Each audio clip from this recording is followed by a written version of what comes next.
सल्ले अला मोहम्मद सल्लल्लाहु अलैहि व आलिहि वसल्लम। अस्सलाम वालेकुम एवरीवन, मेरा नाम है नूर एसएम। आज हम बात करेंगे दरूद इब्राहीम के छुपे हुए मौजज़ात की, ऐसे मौजज़ात जो इंसान की ज़िंदगी पलट देते हैं। साथ ही मैं ज़िक्र करूँगी बीबी फ़ातिमा रज़ी अल्लाह ताला अन्हा के वसीले के नवाफिल, जिन्होंने बहुत लोगों के रुके हुए काम आसान कर दिए और बहुत सारे लोगों की लाइफ में मिरेकल्स किए हैं। ये सारे मिरेकल्स जो हैं वो आज की वीडियो में मैं वन बाय वन आप लोग के साथ में ज़िक्र करूँगी। जिन लोगों ने भी इनको एक्सपीरियंस किया, उनकी लाइफ में क्या चेंजेस आए, कैसे उनकी दुआ कबूल हुई। आज का वीडियो स्पेशली उन लोग के लिए बहुत इम्पॉर्टेंट है जो बहुत ज़्यादा परेशान हो चुके हैं दुआएं करते करते, वज़ाइफ करते करते, और अब उनको लगता है कि हमारी लाइफ में कुछ भी अच्छा नहीं हो सकता, कुछ भी पॉसिबल नहीं हो सकता, हमारी दुआएं कबूल नहीं हो सकती। वो आज का वीडियो और कल का वीडियो जो है ना वो लाजमी देखें, और इससे उनको बहुत ज़्यादा एक तो इन्फॉर्मेशन मिलेगी और उनको पता चलेगा कि वो कहाँ गलती कर रहे हैं। उन गलतियों को वो अपनी ठीक करके अपनी लाइफ में भी जो है वो मिरेकल्स कर सकते हैं, दुआएं कबूल हो सकती हैं।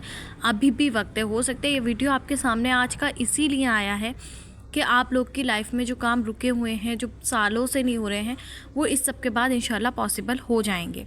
पहले मैं आपसे एक सिस्टर का मुशाहिदा जो है ना वो ज़िक्र कर रही हूँ। ये कहती हैं कि मेरा रिश्ता बचपन से ही मेरे कज़िन के साथ में तय हो चुका था। बचपन से मैं यही ख्वाब देखती थी कि मेरा उनसे निकाह होगा, वो ही मेरे फियांसे होंगे, और दिल में ये दुआ, ये अरमान, ये मोहब्बत लिए मैं बड़ी हो गई। लेकिन जब हम बड़े हुए, जब हमारी फैमिली ने उनसे बात की कि अब जो है वो रिश्ता कर देते हैं, बचपन से रिश्ता तय है, बच्ची जो है वो अब बड़ी हो रही है, वो इंतज़ार करिए, मज़ीद और भी रिश्ते आ रहे हैं, तो मेरे कज़िन ने इनकार कर दिया मुझसे निकाह करने के लिए, क्योंकि उनको कोई और लड़की पसंद थी। तो मैं अपनी अम्मी से कहती कि जब निकाह करना ही नहीं था तो मेरे दिल में ये फीलिंग्स, ये एहसास क्यों डाले, और क्यों हमारा रिश्ता जो था वो बचपन में हमारी दादी ने तय कर दिया था, जब ये सब कुछ होना ही नहीं था। मैं तो बचपन से उनका ही ख्वाब देखती, मैंने तो किसी और का कभी तसव्वुर भी नहीं किया। कहती मैं इस सब की वजह से बहुत ज़्यादा डिप्रेशन में जा रही थी, बहुत ज़्यादा परेशान हो रही थी। मेरे कज़िन की तो इंगेजमेंट भी हो गई, लेकिन मैं अभी भी इस पेन से, इस फीलिंग से बाहर नहीं आ रही थी। बहुत ज़्यादा मैं डिप्रेशन की वजह से वीक होती जा रही थी। तभी मुझे एक बुज़ुर्ग ने मशवरा दिया कि आप जो है वो 313 मरतबा दरूद इब्राहीम पढ़ें। कहती हैं कि शुरू तो मुझे लगा कि दुआओं से, किसी भी चीज़ से कुछ नहीं होता, क्योंकि मेरे माइंड में बहुत ज़्यादा नेगेटिविटी भरी हुई थी। लेकिन मैं इतना ज़्यादा पेन में थी, मुझे कहीं सुकून नहीं आता था। तो मैंने दरूद इब्राहीम को थोड़ा थोड़ा करके पढ़ना शुरू करा, और चंद ही महीनों के बाद मैं 313 मरतबा कंप्लीट डे के अंदर दरूद इब्राहीम पढ़ने लगी। साथ ही कहती हैं कि मेरी अम्मी ने मुझे बताया कि 2 नवाफिल शब जुमा वाले दिन, यानी जुमे की और जुमेरात की, और जुमे की जो दरमियानी रात होती है, उसमें पढ़ के सैयदा बीबी फ़ातिमा रज़ी अल्लाह ताला अन्हु को हदिया करो, और अल्लाह सुब्हानहू व तआला से अपने नेक और बेहतरीन नसीब की दुआ करो। कहती है मेरी अम्मी ने बताया कि उनके बहुत ज़्यादा आज़मूदा ये नवाफिल हैं। तो कहती है मैंने इनको भी अपने रूटीन में शामिल कर लिया, और अल्लाह सुब्हानहू व तआला से दुआ करने लगी कि मुझे इस पेन से बाहर निकाल दें, और बेहतर से बेहतरीन नसीब दें कि जिन्होंने मुझे ठुकराया है, मुझसे निकाह नहीं किया, वो भी ये चीज़ देखें कि अल्लाह सुब्हानहू व तआला बहुत ज़्यादा खूबसूरत नसीब लिखते हैं। कहती इसी तरह से दुआ कर रही थी। 40 दिन मैंने वो नवाफिल पढ़े, और दरूद इब्राहीम को तकरीबन 5 से 6 महीने मुझे 313 मरतबा पढ़ते हुए हो चुके थे। कहती तभी मेरे घर पे माशाल्लाह से एक बहुत ज़्यादा दीनदार, इज़्ज़तदार ख़ानदान से रिश्ता आया। बहुत ज़्यादा मैंने कभी एक्सपेक्ट भी नहीं किया था कि मेरा नसीब इतना ज़्यादा बुलंद होगा। अल्हम्दुलिल्लाह उन लोगों ने कोई डिमांड नहीं की, बहुत ज़्यादा सिंपलिसिटी के साथ में आज के वक्त पे उन्होंने निकाह का इजहार किया। और कहती हैं कि लड़का भी माशाल्लाह बहुत ज़्यादा कम उम्र, बहुत ज़्यादा खूबसूरत। मैं इतना ज़्यादा खुश हुई, और कहती हैं कि मैं पढ़ती रही नवाफिल, दुआ करती रही, मुझे पता भी नहीं चला 1 वीक के अंदर अल्हम्दुलिल्लाह मेरी वहाँ पर बात पक्की हो गई, सारे मामला तय पा गए। और आने वाले जो ये ईयर आ रहा है, कहती है नवंबर दिसंबर के टाइम पे मेरा निकाह भी इंशाल्लाह हो जाएगा।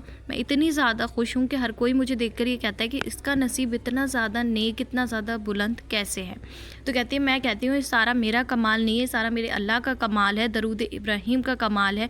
सैयदा बीबी फ़ातिमा रज़ी अल्लाह ताला अन्हु को नवाफिल जो मैं पढ़ के हदिया करती थी, उसका कमाल है। रो रो कर कहती है मैं 1 घंटे तक दुआ करती थी। कहती हैं दरूद सिर्फ ज़ुबान का ज़िक्र नहीं है, बंद दरवाज़ों को खोलता है। और मैं आपको एक चीज़ बताऊं कि हर चीज़ जो भी लाइफ में है वो सिर्फ नमाज़ों से, वज़ीफ़ों से पॉसिबल नहीं होती है। हमें कुछ चीज़ें बहुत ज़्यादा शिद्दत से घंटों बैठकर दुआ करने से भी मिलती हैं। तो इनकी मुझे ये बात बहुत ज़्यादा खूबसूरत लगी कि ये बहुत लंबी दुआएं करती थी। रात में उठ कर कम से कम 1 घंटा 2 घंटा ये दुआ करती थी। क्योंकि देखें, हम लोग क्या करते हैं, सिर्फ ज़िक्र करते चले जाते हैं, ज़िक्र करते चले जाते हैं, हमारा फोकस दुआओं पर नहीं होता। हमने कुछ टाइम, एटलीस्ट ज़्यादा नहीं तो आधा घंटा 1 घंटा रात में जो है ना, वो अल्लाह सुब्हाना व तआला से अपनी सारी फीलिंग्स शेयर करनी है।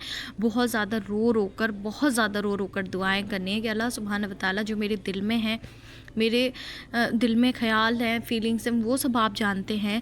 और मैंने सुना है कि आप किस्मत बदलने पर कादिर हैं।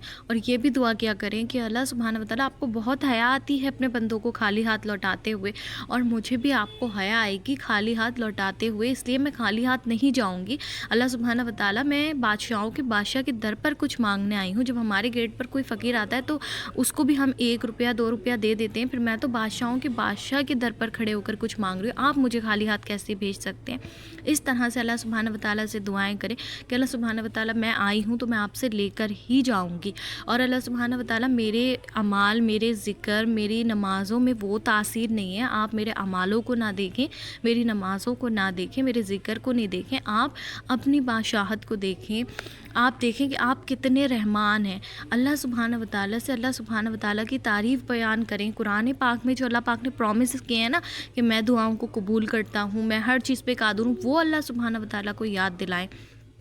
ये आपने साथ में अपने गुनाहों का इज़हार करें। आप अल्लाह के सामने ऐसे मांगे जैसे आपसे कुछ नहीं आता, आपसे कोई नमाज नहीं आती, आप बिल्कुल भी अच्छे से कुछ नहीं करते, आप कोई अच्छी से इबादत नहीं करते। हमारी इबादतों में कहाँ वो तासीर है जो अल्लाह सुब्हाना व तआला के नेक बंदों में होती थी, जो अल्लाह सुब्हाना व तआला के वलियों में होती थी। इस तरीके से जब आप दुआ करेंगे ना, तो आप देखेंगे कि 40 डेज़ के अंदर ही इंशाल्लाह आपको बहुत ज़्यादा जल्दी इसका रिज़ल्ट देखने के लिए मिलेगा कि कैसे आपकी लाइफ में मिरेकल्स होते हैं और कैसे दुआएँ कबूल होती हैं। सेकंड मिरेकल जो आपसे ज़िक्र कर रही हूँ, ये औलाद के हवाले से है। ये कहती हैं कि मैं लाहौर में रहती हूँ, मेरे औलाद नहीं थी, 6 साल से मैं बे औलाद थी। तभी कहती हैं, मैंने यूट्यूब पर बीबी सैयदा फ़ातिमा रज़ी अल्लाह ताला अन्हो के वसीला देकर दुआ करने वाले नवाफिल देखे, और साथ में ये देखा कि बीबी जान सैयदा फ़ातिमा रज़ी अल्लाह ताला अन्हा को जो भी हम पढ़कर हदिया करते हैं, उससे हमारी रुकी हुई दुआएं कबूल हो जाती हैं, हमारे लिए बहुत ज़्यादा जल्दी मौजज़ात होते हैं। तो कहती है, मैंने उसको अपना लिया और साथ में 100 मरतबा दरूद इब्राहीम पढ़ती और रोज़ाना पाबंदी के साथ में नवाफिल पढ़ती थी। कहती हैं 2 महीने तकरीबन गुज़रे थे, अल्हम्दुलिल्लाह अल्लाह सुब्हाना व तआला ने मुझे गुड न्यूज़ दे दी। कहती हैं कि मैंने उसके बाद भी नवाफिल पढ़ना नहीं छोड़े। मैं अल्लाह पाक से ये दुआ करती थी, अल्लाह सुब्हाना व तआला बीबी फ़ातिमा के वसीले से मुझे सेहतमंद औलाद अता फ़रमा दीजिए। 1 साल के अंदर कहती हैं अल्लाह ने मेरे घर में एक प्यारा सा बेटा अता किया। उसका कहना था कि मुझे यकीन हो गया कि जब अल्लाह सुब्हाना व तआला के महबूब सल्लल्लाहु अलैहि वसल्लम और उनकी बेटी का वसीला हो तो दुआएं कभी भी कहती हैं कि खाली नहीं जाती हैं। और कहती पूरे प्रेगनेंसी में जब मैंने इसको पढ़ा है तो मेरी डिलीवरी भी बहुत ज़्यादा आसानी के साथ में तय पा गई, कोई कॉम्प्लिकेशन मेरी प्रेगनेंसी में नहीं हुए। और कहती है जो मेरे औलाद माशाल्लाह से हुई है, मेरा बेटा वो भी माशाल्लाह से बहुत ज़्यादा खूबसूरत है। कहती हैं अल्लाह पाक का बहुत ज़्यादा शुक्र है कि 6 साल के बाद मैं प्रेग्नेंट हुई, मेरे पास आज औलाद है, अल्हम्दुलिल्लाह। कल आपसे और ज़िक्र करना चाहूँगी। ये भाई बताते हैं, कहते हैं मैं एक लड़की को बहुत ज़्यादा पसंद करता था और मैं चाहता था कि मेरा उनसे निकाह हो जाए। मैंने अपनी फैमिली से भी इस बारे में बात की, लेकिन मेरी फैमिली ने बिल्कुल इनकार कर दिया।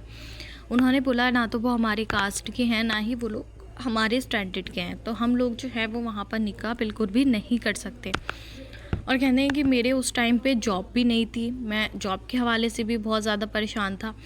तो मैंने अपनी रूटीन में यूट्यूब पर वीडियोस देखी दरूद इब्राहीम की फ़जीलत की, तो मैंने नमाज़ों के साथ में 1111 मरतबा दरूद इब्राहीम जो था उसको शामिल कर लिया। कहते हैं पूरे दिन के अंदर 1111 मरतबा दरूद इब्राहीम पढ़ने की आदत बनाई, जो कि मेरे लिए बिल्कुल भी आसान नहीं था।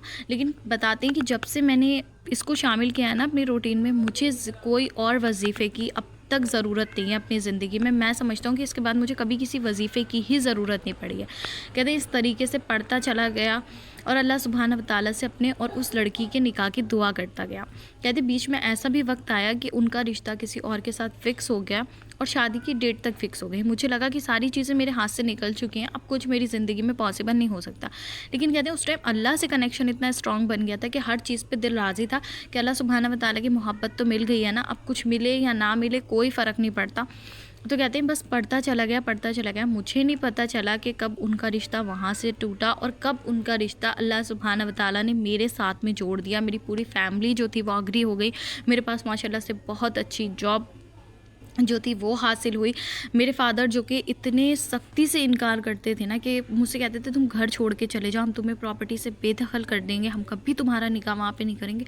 वो इतनी आसानी के साथ में राज़ी हो गए, सब इतनी आसानी के साथ में राज़ी हो गए। इतना स्मूथली कहते हैं उनका और मेरे निकाह तक बात गई अल्हम्दुलिल्लाह कि मैं सोच भी नहीं सकता था। और ये भी जो था ये भी सेम प्रोसेस को फॉलो करती थी। कहते शब जुमा और जुमे की जो दरमियानी रात होती है उसमें सैयदा बीबी फ़ातिमा रज़ी अल्लाह ताला अन्हु को नवाफिल पढ़ के हदिया करता और उनके वसीले से दुआ करता। बाकी जो डेज़ होते थे उसमें कहते थे कि मैं 100 मरतबा सूरे जो इखलास है उसको पढ़कर हदिया करता, कभी अस्तगफिरुल्लाह को पढ़कर हदिया करता, कभी कलमा पढ़कर हदिया करता। कुछ ना कुछ मतलब मेरे रूटीन में शामिल था कि मैं हदिया ज़रूर करता। कभी भी मेरा दिन ऐसा नहीं जाता कि मैं हदिया नहीं करता और बिना हदिये के दुआ करता। मैं हदिया करता और उनके वसीले से मुसलसल दिन में कई बार जो था मैं दुआ करता। जब फ्री बैठा होता मैंने हदिया किया और दुआ कर दिया। ज़्यादा नहीं हुआ तो कहते थे मैंने फिंगर्स पे काउंट करके 21 मरतबा 11 मरतबा पढ़ लिया और हदिया फरमा दिया। और बताते हैं कि आज माशाल्लाह से मेरे पास में एक बहुत प्यारी सी बेटी है, 2 साल की। अल्हम्दुलिल्लाह बहुत ज़्यादा खुश हूँ अपनी वाइफ के साथ, सारी फैमिली बहुत ज़्यादा खुश है। और मैं आपको एक बात बताऊँ, इनके मिरेकल ने मुझे बहुत ज़्यादा मोटिवेट किया, क्योंकि आपसे तो मैं सिर्फ इनकी थोड़ी सी मिरेकल स्टोरी शेयर कर रही हूँ, लेकिन मैंने इनसे काफ़ी लॉन्ग जो थी वो कन्वर्सेशन की। इनसे मैंने बहुत कुछ पूछा कि इनकी लाइफ में 1111 मरतबा दरूद इब्राहीम पढ़ने से क्या क्या चेंजेस आए, क्या क्या फ़ायदे हुए। तो इन्होंने मुझे अपनी पूरी जर्नी जो थी ना वो लॉन्ग वे में शेयर करी, सब कुछ डिस्कस करा। और इन्होंने मुझसे यही बोला कि नूर, जब से मैंने इसको अपनी रूटीन में शामिल करा है ना, मुझे नहीं लगता कि मुझे ज़िंदगी में किसी वजीफ़े की, किसी अमल की, किसी चीज़ की ज़रूरत पड़ी है। तो मैंने इन स्टोरीज से और इन भाई से जो मैंने इतनी डिटेल में बात की, उसके बाद मैंने भी डिसाइड किया कि इंशाअल्लाह मैं भी नवाफिल को अपनी लाइफ में शामिल करूँगी। मैं भी जो है वो सैयदा बीबी फ़ातिमा रज़ी अल्लाह ताला अन्हा को हदिया करके उनके वसीले से दुआएँ करूँगी। और मैंने भी अपनी लाइफ में कुछ और चीज़ें जो थी वो डिसाइड की, अपनी रूटीन को चेंज किया। वो मैं आपसे नेक्स्ट वीडियो में ज़िक्र करूँगी कि मैंने इन स्टोरीज़ से और लोगों की स्टोरीज़ से मैंने क्या सीखा और मैंने अपनी रूटीन को कैसे जो है ना वो डिसाइड किया है। मैं अपनी रूटीन किस तरह से अब जो है वो ज़िक्र कर रही हूँ, ताकि आप लोग को हिम्मत मिला और आप लोग बिल्कुल सिंपल वैसी ही रूटीन रखें। हमने ये ज़रूरी नहीं है कि हमने बहुत लंबे लंबे वज़ाइफ पढ़ने हैं, बहुत लंबी लंबी दुआएं मांगनी। मैंने अपनी लाइफ में A to Z सब कुछ करके देख लिया और मुझे क्या फ़ायदा हुआ, क्या नुकसान हुआ, वो सब मैं आपको नेक्स्ट वीडियो में इंशाल्लाह ज़रूर बताऊंगी। तो नेक्स्ट वीडियो आप लोग लाजमी देखना। इसी के साथ मुझे दीजिए इजाज़त, इंशाल्लाह मिलते हैं नेक्स्ट वीडियो में।